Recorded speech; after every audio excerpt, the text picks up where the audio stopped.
Who are the mentors in your emergency department? You know. You don't have to do this exercise, but it's a good exercise to do with your staff to figure out who the mentors are. And what you would do is you say, close your eyes. You don't have to close your eyes. Close your eyes. You're now completely horizontal in your emergency department. You're a patient in your own emergency department.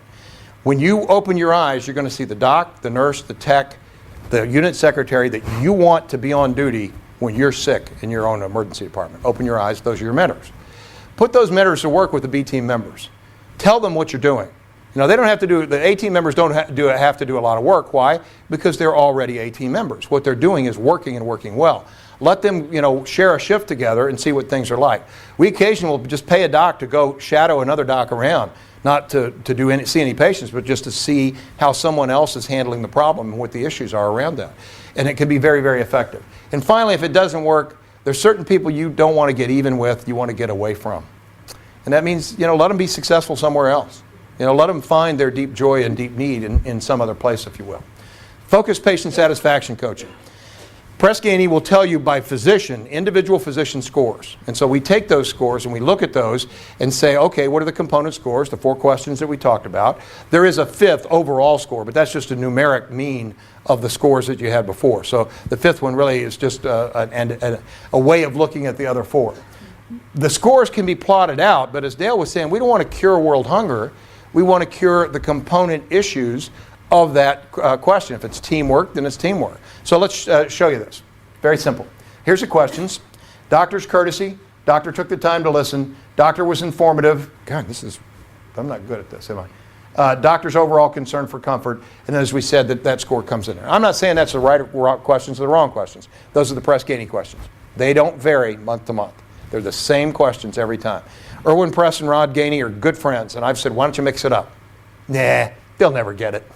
That was their answer. Nah, they'll never figure out that we're asking the same questions over and over again, if you will. So, busy slide. Let me just walk you through it. If I can make this pointer work. So, understanding, teamwork, informed, and comfort, okay? And here's at this particular hospital, the target was the 85th percentile. And here's the overall score that you had to have to get. This is not percentile. This is the raw score, if you will. So this doc was at the 66th percentile, but notice the scores. On understanding and teamwork, knocking it out of the park. Okay? On informed and comfort, well below the line. Big delta there, right? So that drops down, it turns out was a he, drops below the line. We'll also notice when we talk about taking 4s to 5s, not that far from being at the 85th.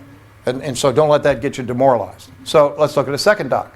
Same emergency department, same time frame, same patients in general. In other words, so it's the same time of the year.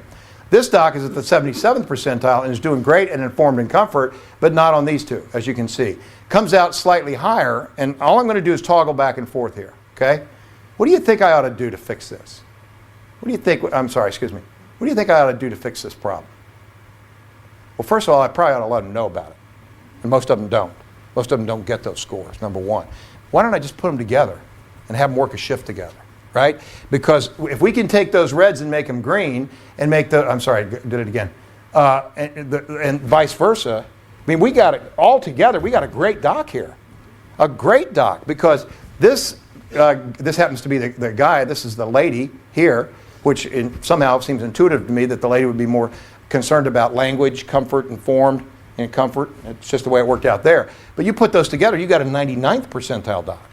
So that's what we call focused patient satisfaction coaching. We think it's one of the keys to our success in customer service.